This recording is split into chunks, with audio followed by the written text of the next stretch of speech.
ഇന്ന് അനിഴം ആണ്. അനിഴം ദിവസത്തിൽ നമ്മൾ ഞാൻ പൂവൊക്കെ ഒരുക്കുകയാണ്. ഇന്നങ്ങനെ പ്രത്യേകിച്ച് ഇന്ന നിറമുള്ള പൂവൊന്നുമില്ല കേട്ടോ. ഈ പൂക്കളുമായിട്ട് ഞാൻ ചെന്ന് വിളക്കം തെളിച്ച് നമുക്ക് പൂടാം കേട്ടോ.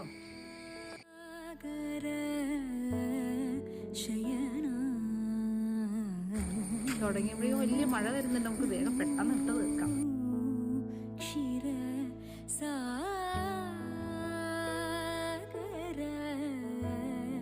ശയ